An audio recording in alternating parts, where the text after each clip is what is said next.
Hello and welcome to Dragnet Live from OTRGold.com. I'm your host, Austin Bach. Hope you're having a great Friday. Let's start the weekend off right with some old time radio. Thanks for everyone that's here in the chat already. Let me highlight some of these. I always ask people to tell me where they're listening from. Looks like we got some new people today. We got Thomas from UK, Barefoot Chickens from Michigan. Welcome back. Let's see. I saw a few others. Hang on. Where are they? Nell's here from Central Texas.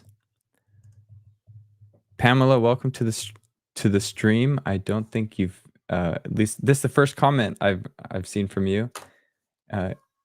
Welcome, and if you want to just let us know where you're listening from. It's nice to hear from people all over.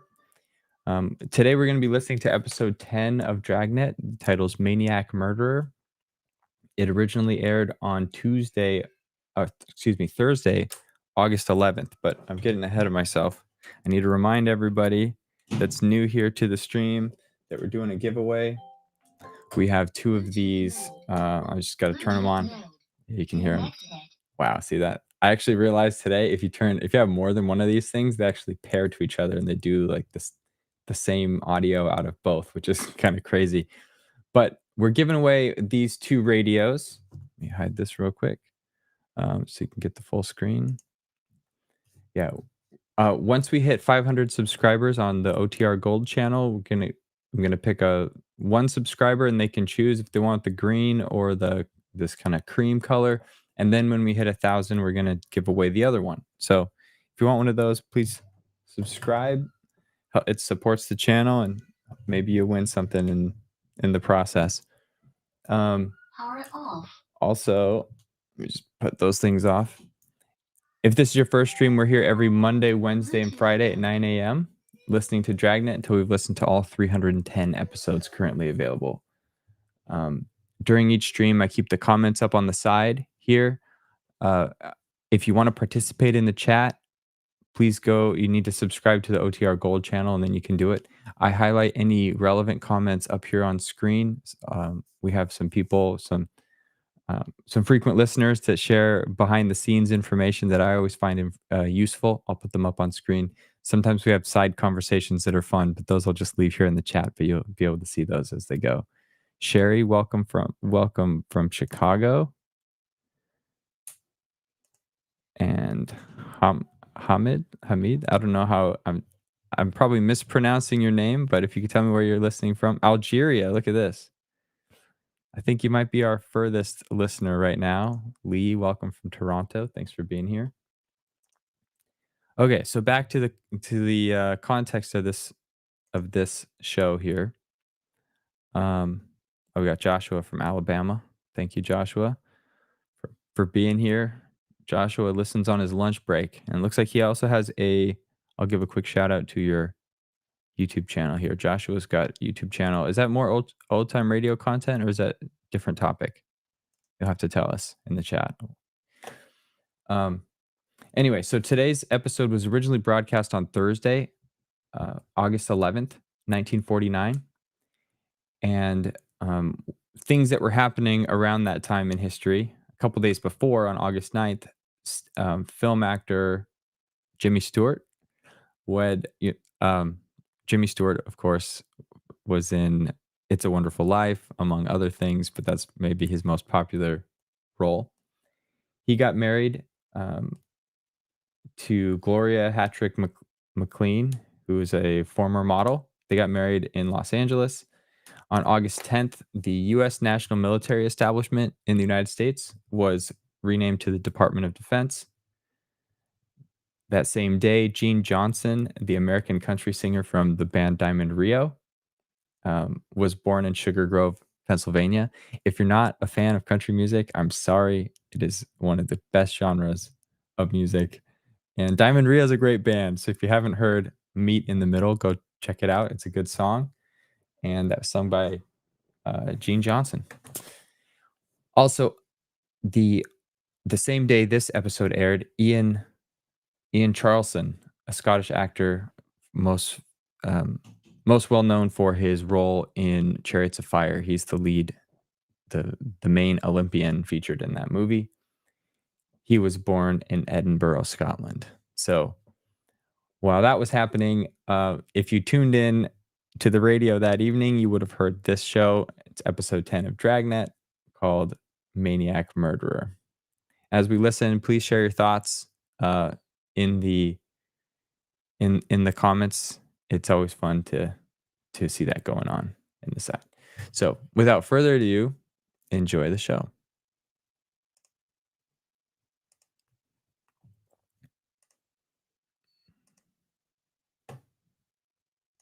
Hello and welcome to Dragnet from OTRGold.com. This episode will begin after a brief message from our sponsors. Here's another in NBC's great parade of new shows.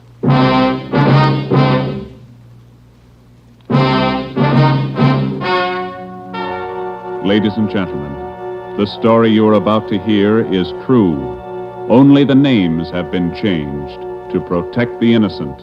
NBC brings you Dragnet.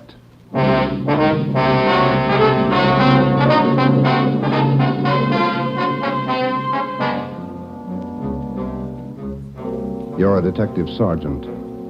You're assigned to homicide. There's a mad killer at large in your city. A woman has been brutally slain, the body mutilated. The picture is clear. The killer has a thirst for blood. Your job, get him. Dragnet, the documented drama of an actual crime, investigated and solved by the men who unrelentingly stand watch on the security of your home, your family, and your life. For the next 30 minutes, transcribed in cooperation with the Los Angeles Police Department, you will travel step by step on the side of the law through an actual case from official police files. From beginning to end, from crime to punishment, Dragnet is the story of your police force in action.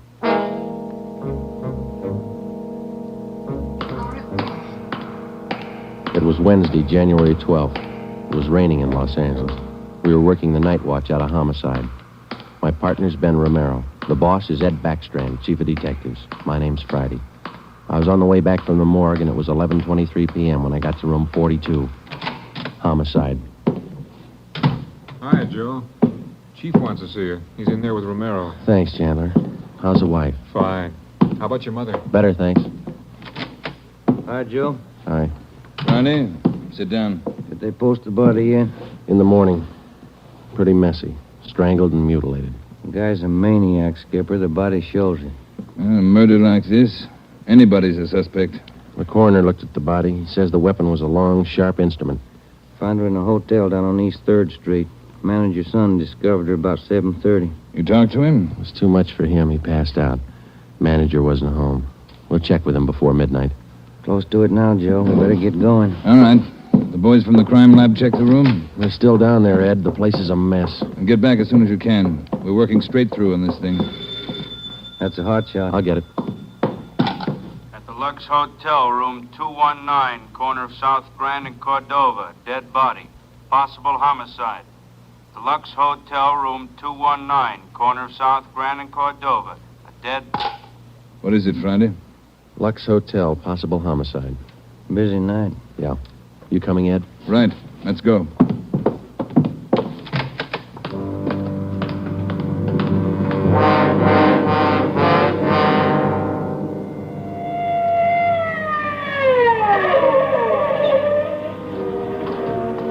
Six minutes later, Ed Backstrand, Ben, and I pulled up in front of the Lux Hotel.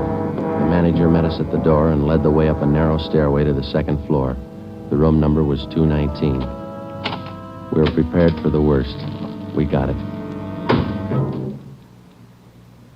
You're right, Romero. The guy must be a maniac.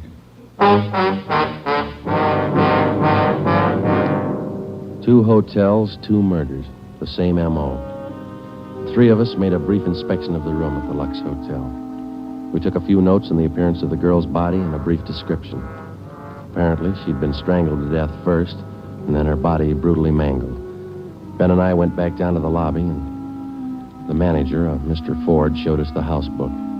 The girl was registered together with a man, Mr. and Mrs. Philip Grant. We took the hotel register to have it checked for fingerprints and to photostat the handwriting. Ben notified the crime lab. Then we went back to the room and questioned the manager. Mr. and Mrs. Philip Grant, that's all I know. I never saw either one of them before tonight. When did they check in, Mr. Ford? About 3 hours ago. That's right, about 9. Maybe a little before. Did they register together? Yeah, a little before 9. They came in together. Did you let them in the room? Yes, sir, like I always do. It's a small place here, maybe not first class, but I treat people right. What did the man look like? Do you remember? I think so. Kind of tall. Young, maybe 30 or so. Husky fella. Had a mustache. How tall would you say, Mr. Ford? Oh, about your height, Wade. Must have been at least 180. Seemed like a nice fella. Would you know him if you saw him again? I think so. People sure don't act like they look. You think it was him? Can you think of anybody else? Well, no. I never saw him before tonight, either one of them. I don't know anything about it. Did you notice anything in particular about them when they came in? Well, he didn't show it, but it looked like she'd been drinking a little. Giggling, you know. And you didn't see this man Grant leave the hotel? No, I didn't. I must have been checking the account books back of the desk. Guess he got by me. Is there a back entrance to the hotel, Mr. Ford? No, he had to come out this way, all right. How about the fire escape? I never thought of that. Say, I bet you cops think I'm trying to hide something. How did you happen to find the body? I don't know anything about it, honest. I've been running the hotel for 10 years now. Everybody knows me around here. You can ask at the bank. All right, Mr. Ford. Now, would you mind telling us how you happened to find the body? I don't want a lot of lousy newspaper publicity. Give the place a bad name. Can you blame me? The newspapers won't get your name from us. All we want to know is how you happened to find the body. Well, I told you. It's a small place here, but I like to treat people right. A couple hours after they checked in, I remembered I forgot to fill the ice water pitcher in the room. So I got some and took it up. The door was opened a little ways. It's got a bad catch on it, and the lights were on. I peeked in, and there she was. She was... Well, the guy must have been crazy. Do you remember what time it was when you found her? Well, just before I called the cops, about 11:30, I guess. All right, Ford, that's all for now. When the other officers get here, show them up, will you? Yes, sir, I sure will. Romero, Yes, Skipper?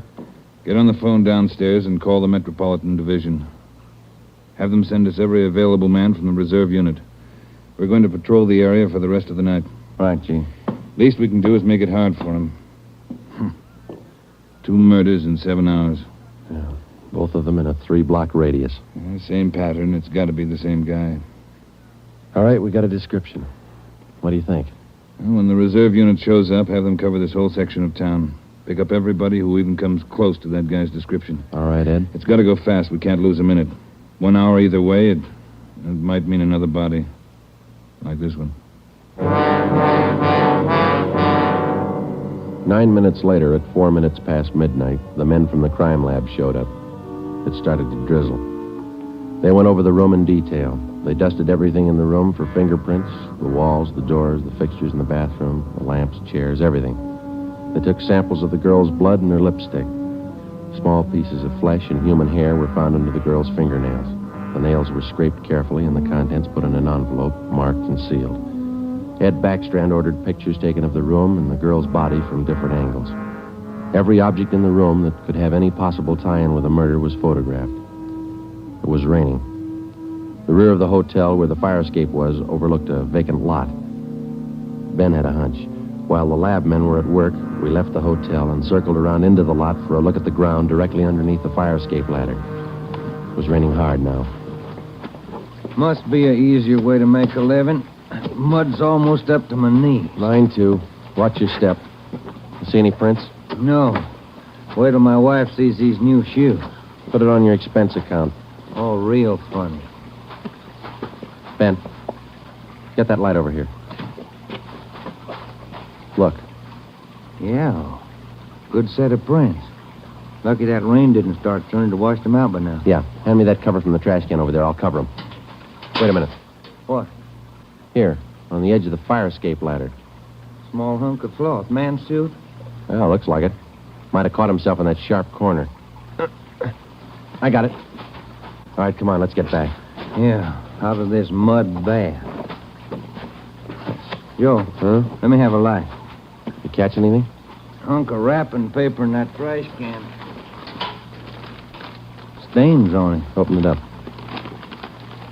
Look. Yeah. A butcher knife. We went back to the Lux Hotel, room 219. The lab men were tearing the room apart. It was 10 minutes to 1. We gave the blood-stained knife and the piece of cloth we found on the fire escape to Lieutenant Lee Jones, head of the crime lab. We told him about the footprints just below the fire escape ladder. The knife will help us, so will the cloth. I don't know about the footprints. You say you covered them? That's right, Lee. They still look in pretty good shape. Maybe we can do something if the rain hasn't broken them down too bad. Bracken, Yeah, Lieutenant? you and Sloan get downstairs and take a look at those prints. If they're good enough, get a torch, dry them out, and make a cast, right? Okay, Lieutenant. Come on, Sloan. That's about all I can do for you now, Ed. I think we got everything there is to get. All right, Jones. I'll follow you back to the lab in a couple of minutes. Okay, Ed. Good luck, fellas. Thanks, Lee. We're going to need it. All right, Friday. Romero, it's your baby for the rest of the night. Lee, get anything? Few prints, a woman's purse under the bed. Don't know if it's hers or not. No identification. You going to be at the crime lab, Ed? All night. As soon as we find anything, I'll let you know. Yeah? A gang of cops just came in the lobby. They asked for you. Must be the reserve men from Metropolitan. Tell them we'll be right down, Ford. Okay. You want us to handle it, Ed? That's right. Do just as I told you. Spread them out over the whole area. Cover the streets, the alleys, the flop houses, restaurants, bars, everything. You got a description to go on. Find the man that fits it. Right, Skipper. Don't forget, the guy's a killer twice over. I don't think he'd hesitate on you. Be careful.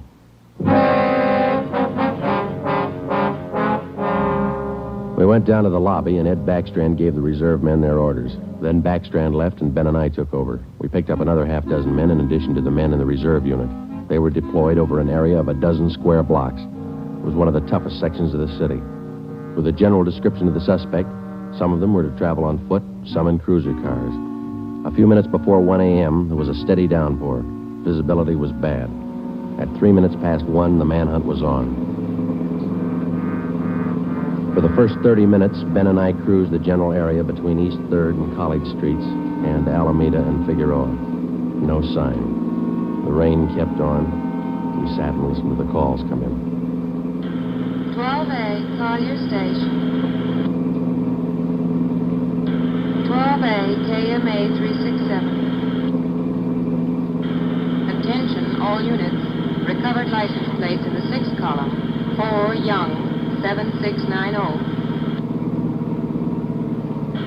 41R, 788 Standard Avenue, or 373. 41R, KMA 367. Unit 71 at 2816 West La Cienega, a 507 party. What do you think, Joe? Any hunches? I think he's still around, somewhere inside these 12 blocks. I'd bet on it. 5? All right, you're on. Want to check out a couple of these bars along here? Getting on to closing time. It's a good idea. Pull over, huh? All right, let's check him for the next couple of blocks, huh? Right. For the next 6 blocks until closing time, Ben and I checked every bar and every informant we met along the way. The questions got to be automatic. Have you seen a man answering this description? Tall, dark, about 5 feet 11, 180 pounds, well-built, mustache, about 30 years old. The answers got to be automatic, too. Sorry, officer, I haven't seen him. No, can't remember him. Try the place down the street. We kept on checking the bars until they closed for the night. Then we started on the all-night restaurants and coffee counters. We did plenty of legwork for the next hour. Not a trace. About 2:30, the rain let up a little, and then it started in heavy all over again.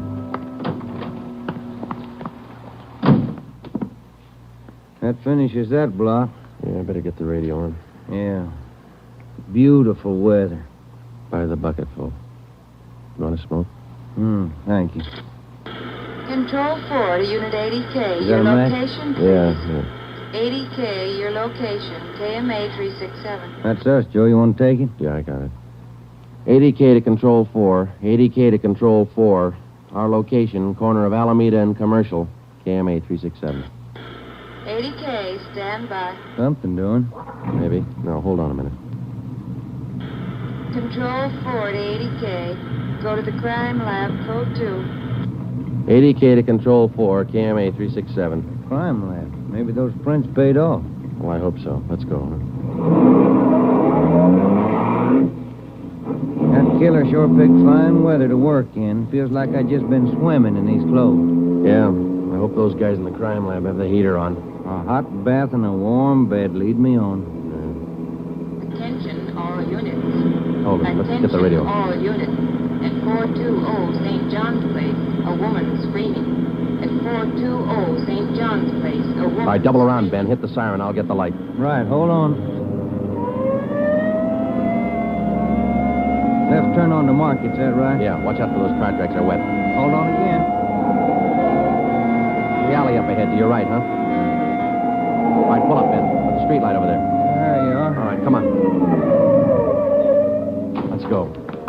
Officer, over here! All right, what happened? Let's have it. This girl, Rita, she was coming home up the street. A man, he tried to grab her. He slashed her coat. Look at her. I saw him as he ran under the streetlight. Where'd he go? Down that way, down the alley, over that fence there. A big man. Davis, you there? Yeah, Joe. All right, Ben, go with Davis. Circle behind the alley. See what you can find. I'll call in. All right, come on, Dave. Yeah.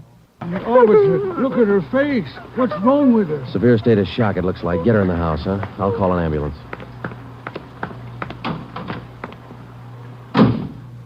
80K to Control 4. 80K to Control 4. Control 4, go ahead. Direct all units in the vicinity to converge on area around St. John's Place from Jackson to Banning Street. A woman attacked by large man with knife. Suspect left seen on foot. Possibly still in area. Request ambulance. KMA 367. 80K, roger, stand by. Attention, all units. Attention, all units. Converge on area around St. John's Place, Jackson to Banning Street. 80K reports woman attacked by large man with knife. Suspect left seen on foot. In 3 minutes, the area around St. John's Place was surrounded. For the next hour, the men combed the neighborhood back and forth. Every building, every storehouse in the 2 square blocks was searched from basement to attic. No trace. The girl, Rita, was hysterical. She could give us only a bare description of her attacker. At 3:45 a.m., a detail was assigned to patrol the area and the rest of the cars, and men were deployed again in the general area from Figueroa to Alameda Street and East 3rd to College Street. The manhunt went on. So did the rain. At 3:54, Ben and I checked in at the Old City Jail building, 2nd floor, the crime lab. Chief Ed Backstrand and Lee Jones were waiting for us. Heard about the call. How'd he get away? Not sure it was him, Skipper. How do you mean? Well, the girl wasn't hurt bad for one thing. No attempted strangling. For another thing, the guy stole her purse. That doesn't sound like the man we're after. Did you get a description from the girl? Didn't jibe too well, what she gave us. She was pretty hysterical. And you raked the neighborhood good? Every corner. Not a sign.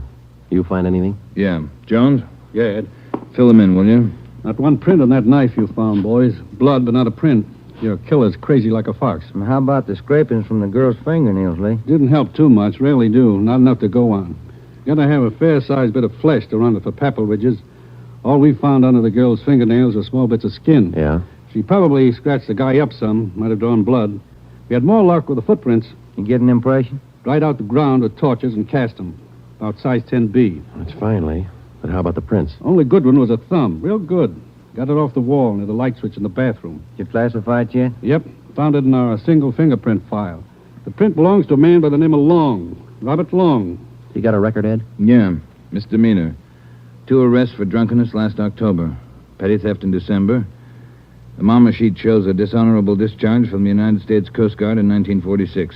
Age 29, 192 pounds, 5 feet 10 inches, dark hair, dark eyes. That's close enough. We got even closer, Joe. Long works as a counterman at the Cottage Cafe down on South Flower. Started there last week on the early morning shift, but he didn't show up for work last night. Good. Where'd you get the tip? The knife you boys found. It didn't have any prints, but it had a brand on it. We ran it down. It was taken from the Cottage Cafe. Mm-hmm. Any address on this Robert Long, Ed? Yeah, got it from his boss. Rooming house on East 1st. Landlady says he hasn't been home in 2 nights. Yeah, now we wait. Rooming house is staked out, and so is the Cottage Cafe, just in case Long decides to show up for work this morning. What time you got, Romero? 6 minutes past 4. All right. We've got every indication that Robert Long's the man we're after. His description, fingerprints, the knife, the footprint, his size. Maybe we're wrong. I don't think so. How about a motive, Ed? I think Robert Long likes to kill. He's thirsty for it. None of the victims were criminally attacked. They were strangled. Bodies mutilated. How about robbery? No. 2 of the women he killed had money in their purses. He didn't touch it. Well, what's next, Skipper? Back on the street? Figueroa to Alameda, East 3rd to College Street. Keep a net around that area and work it back and forth until we're positive he's not inside. I think he is.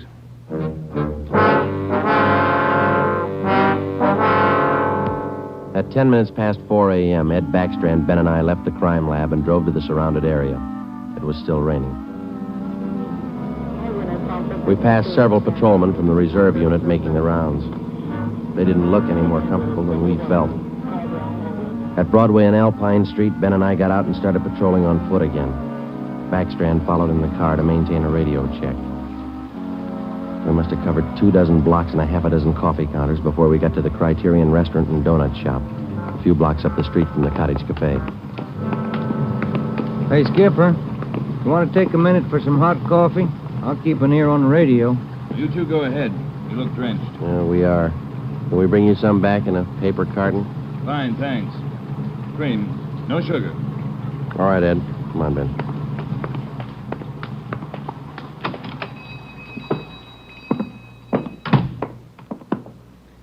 Place is empty. Yeah. Yes, sir, gentlemen. What'll it be? Hot coffee? Yeah, there's 2 of us here. Can you fix up one to go? Sure thing. Say, on that one to go, cream, no sugar. Right. Say, you fellas cops? Yeah, why? No offense, just wondering. Here you are. Thank you. Cop in uniform was around a couple hours ago. Wanted to know if I'd seen some guy he was looking for. Tall, about 190 pounds, mustache, about 30 years old. Yeah, that's the description he gave me. He was looking for the guy. So are we. Say, that's good. That other cop came in right at my busiest time, a little after 2 when the bars closed. You know, it gets pretty rushed, and I didn't have much time to think, so I just said no. Then after the cop left, I remembered. You saw a man answering that description tonight? Yeah. I would have told the cop, but I was rushed. You know how it is. No time to think, and then I remembered. Are you sure? Oh, I'm sure, all right. Whoever he is, he's a lady killer. What do you mean? No offense. There was a sharp-looking dame down the end of the counter, and this guy breezes in and picks her up. Talks to her about 20 minutes, buys her a cup of coffee, and they walk out together. Do you remember what she looked like? Oh, nice-looking dame. Not beautiful, you know, more on the cute side. Ben, you got that morgue shot? Oh, yeah. Here it is. Thanks. Here's a picture. This the girl? Let's see. Yeah, that's her. Who is she? I don't know, mister. Down at the morgue, they call her Jane Doe, number 7. Just by accident, we'd come across a concrete lead on the killer's method of operation. The picture we showed the man in the donut shop was a shot of the strangler's first victim the night before. Evidently, the killer would enter a bar, coffee shop, or restaurant, strike up a conversation with a woman, make friends with her, either buy her drinks or invite her to a bar in the neighborhood, and then the rest of the puzzle was still unsolved. We went back to the Cottage Cafe and checked with the men on stakeout. Not a sign of him, Chief. How are you men covering the place? Baxter up in front in the booth across from the cash register. Lyman's back with the dishwashers. I'm at the counter. When's Long due to report for work, Dave? At 5. About 20 minutes to go. You're lucky you're inside. It's wet out there. You'll look it. All right, Davis. We'll be around about 5. Right, Chief.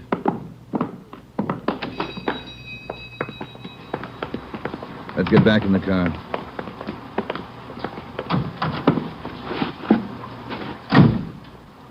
Where to, Skipper? Cruise the next 2 blocks, but don't go too far. If Long shows up for work this morning, we want to be around. The next 10 minutes dragged by.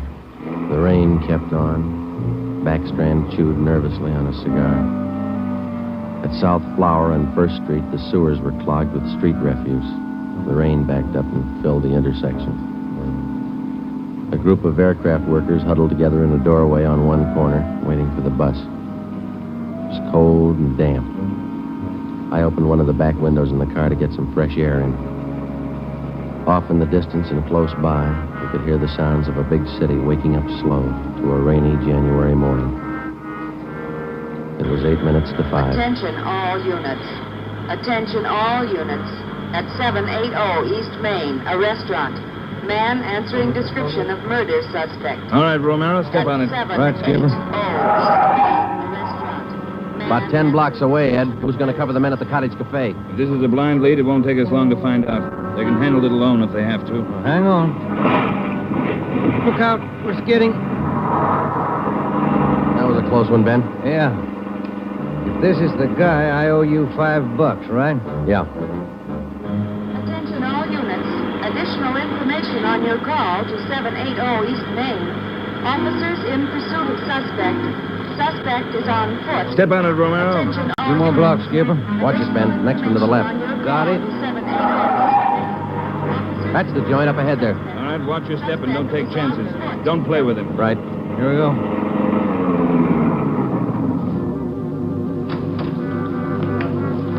He went out the back, ran down that alley. Come on, Ben. Behind you? You men, hustle it. Circle around the block and choke off the alley. Fast. Emerson, Holmes, go with them. Right. All right, over the fence, Ben. Ben, look out, look out. You all right? He's not that good. Come on, Joe. All right. There he goes. Between the buildings. Stop or I'll shoot. The next house. He ducked into the basement. All right, cover me. Right. Come on, he broke through the garage doors. There's Davis. Dave, he slipped through. Get down to the next corner and ring the block. Yeah. Ben, did you follow him? Yeah, right on his tail. That warehouse, a couple of lots over. He went through the back. There it is, Joe. All right, don't go in blind. Watch out. All right, you haven't got a chance. Come out with your hands up. He's not stopping, Joe. All right, let's fan out. All right, Ben, cover me. I'm going for the door.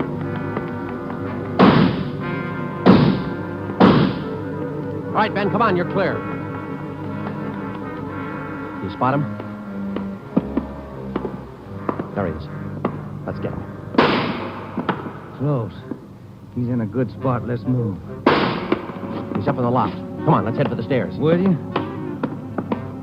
Easy. You spot him, Ben? No. Not a sign. Ben, look out. That packing tape.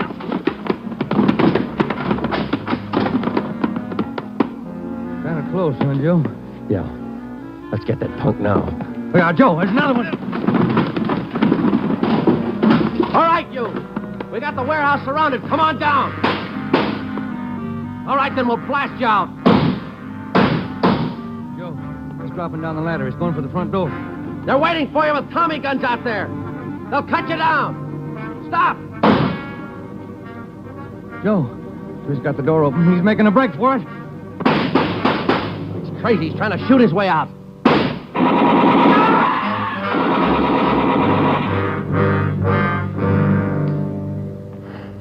Well, he asked for it.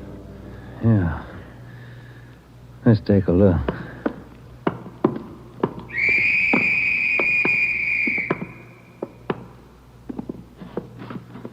Messed up.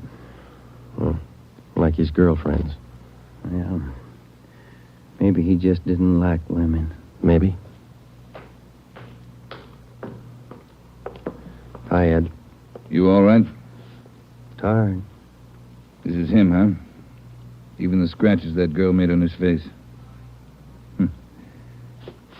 Description match? 5'10", 192 pounds, dark hair, dark eyes, age 29. Robert Long, killer.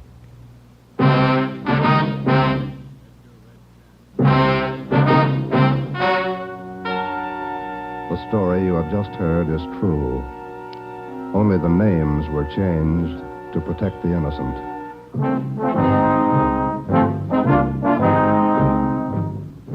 You have just heard the 10th in a new series of authentic cases transcribed from official files. Technical advice for Dragnet is furnished by the Los Angeles Police Department. Tonight's program is dedicated to Detective Louis A. Abbott of the Chicago Police Department, who on the afternoon of March 3rd, 1947, gave his life so that yours might be more secure.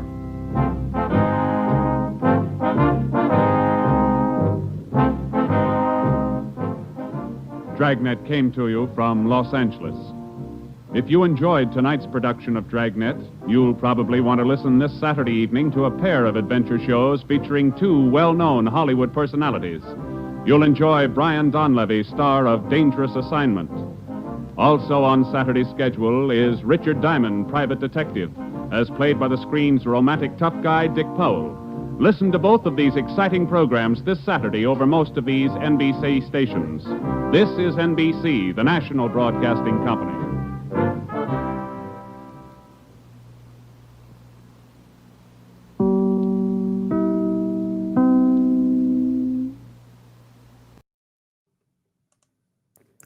The three-note NBC chime is my cue as a kid that I could fall asleep. That was like the end of that series. The end of the show, story's over. The chime is like, good night. Anyway, I hope you guys enjoyed that episode. I thought it was a good one. Next episode is episode 11. It's called 16 Jewel Thieves. We will listen to that on Monday at 9 a.m. So hope many of you can join. In the meantime, thank you for being here today, and I wish you all a great weekend.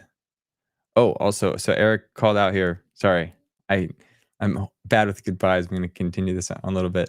I liked the call out at the end for the two shows that were also airing on ABC, the Richard Diamond Private Detective and Dangerous Assignment. I have content for Richard Diamond up on the YouTube channel. You can also find the podcast for it at otrgold.com. And I'm working on getting Dangerous Assignment up there because people have requested it. So I haven't listened to much of that, but I plan to have it there up there in the near future. Great. Anyway, have a great weekend, everybody. Thanks for being here, and I'll see you on Monday.